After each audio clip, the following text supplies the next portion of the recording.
আজকে একটা চেনা জিনিসের ভর্তা বানাইতেছি। ভর্তা নাম মানে আচার।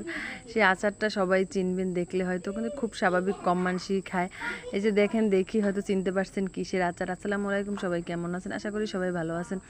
এই যে দেখেন, আচার বানানোর জন্য ওদিকে সেদ্ধ দিয়েছি আমলকি, এদিকে মরিচ টালা টালা করতে আসছি সুন্দর করে, মানে তেল ছাড়াই সুন্দর করে ভাজে নিতে হইবে। এদিকে সর্ষে বাটতে আসি, মানে সবই বাড়া গোটা করে একভাবে রেডি করে নিতে হইবে।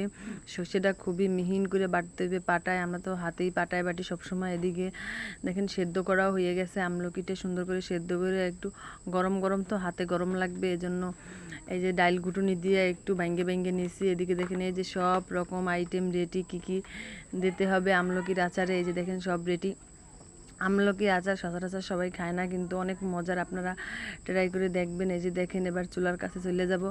চুলায় গপ গপ করে কতখানি সর্ষের তেল দিলাম, এবার কতখানি রসুনের কোয়া দিয়ে দিলাম। এরভাবে সুন্দর করে ভাজা ভাজা ভাজা ভাজা করে নিতে হবে। ভাজা ভাজা করার পরে এরপর দিয়ে দিলাম সর্ষে বাটা। এবার সর্ষে বাটাটাও খুব সুন্দরভাবে লাড়াচাড়া লাড়াচাড়া করে নিতে হইবে।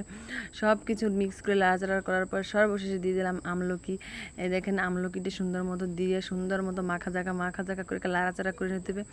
এরপর স্বাদ মতো চিনি দিয়ে, যেরকম চিনি খাইতে পছন্দ করেন, কেউ বেশি কম খায়, তাদের পরিমাণ মতোই দিবেন। এই যে দেখেন, চলে এলাম। কত সুন্দর হয়েছে ঘ্রাণটা, যা আপনাদের বললে বোঝাইতে পারবো না। এই যে আমার বোনের কাছে নিয়ে এসেছি, আমার বোন খাইয়ে তো খুবই বলতেছে অনেক মজার, অনেক মজার। খোদা হাফেজ।